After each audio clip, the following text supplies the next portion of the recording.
Alright, so today I'm going to show you how to take this and turn it into this. We have a lean ground beef burger, an onion burger stuffed with creamy Swiss garlic herb cheese, fresh cut green beans, jasmine rice topped with some fresh basil, and fresh cut grape tomatoes. But the star of this video is actually going to be that delicious burger you see. To get started, you're going to need a couple items: some minced garlic, an onion, lean ground beef, the leaner the better. We have some salt-free steak seasoning by Weber, and the Laughing Cow garlic herb spreadable cheese. To start, we're going to cut the onion. Make sure you dice it up nice and fine. Alright, so while we're chopping onions, let's talk about how you're going to cook these burgers. There's a couple different ways. Of course, you can use a griddle indoors, you can use a skillet, or you can use the grill. I think the grill is the best way to do it. I use propane. Ladies, if you're scared of using a grill, don't be. It's gonna cut your prep time in half. Less cleanup, you can cook several things at once, and the food tastes better during the week. I don't know what it is, maybe it's that dry heat, but it really makes things taste better left over. So I heated up my grill on high heat. I wanna get those grill racks nice and hot, and then of course clean it. I actually place the burgers on there while it's still on high and immediately turn it down to medium. I like my burgers medium rare, so I want to cook it a little bit faster so that way it's nice and cooked on the outside and still a little pink on the inside. If you like your burgers more medium well done, you want to turn that down low on low heat, that way it cooks nice and evenly without burning the outside, just as you would with chicken or anything else. If you're gonna cook it in a griddle, remember you don't want to use a lot of oil. We're trying to cook clean here. So a little tip of mine when I do use a skillet is I'll place a lid on top just to kind of steam cook it through a little bit, and then of course turn the heat back up and get it nice and cooked on the outside, nice and charred on each side. All right, now you've got your onions nice and finely chopped. You can go ahead and add that to your beef. So the beef is, again, the lean ground beef, the leanest I could find at the grocery store. And I'm going to go ahead and add the garlic as well. I added about 1/4 teaspoon. It was a rounded teaspoon. And it's really to taste, so you can do more or less, or not at all if you don't want to. But the onions, being that they're raw, are going to be nice and fragrant. They'll be plenty soft once it's cooked. If you want to saute it down a little bit before you mix it in, that's fine too. But I think that's just an unnecessary step.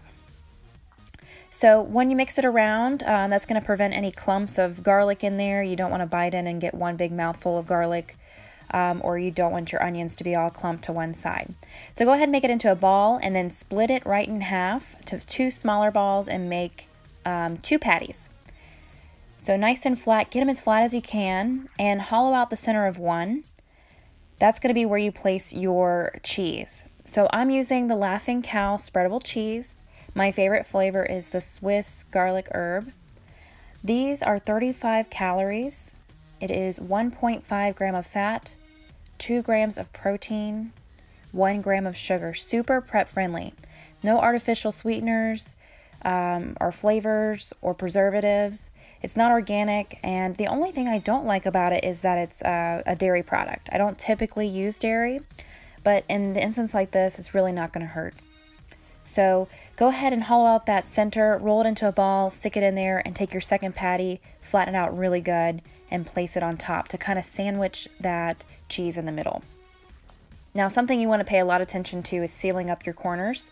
You don't want the cheese to leak out or your burger to fall apart, so seal the corners and then make it into a nice evenly dispersed patty. You don't want it really thin on the edges because then it'll kind of burn or be more well done on the outsides.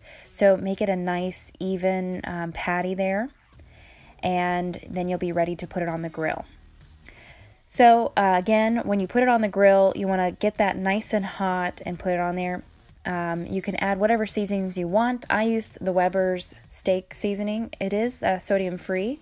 Something I also do sometimes is add a little bit of Worcestershire sauce to it. You want to do that at the same time that you're adding your onions and your garlic to mix it in there really good.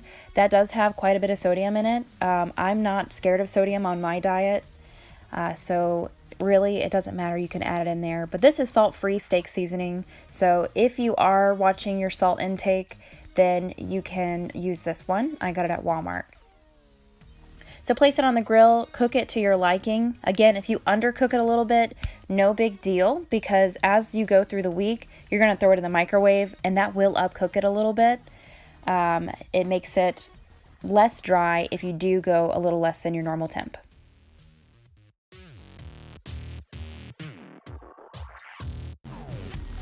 All right, there you have it, my first attempt at the food blog.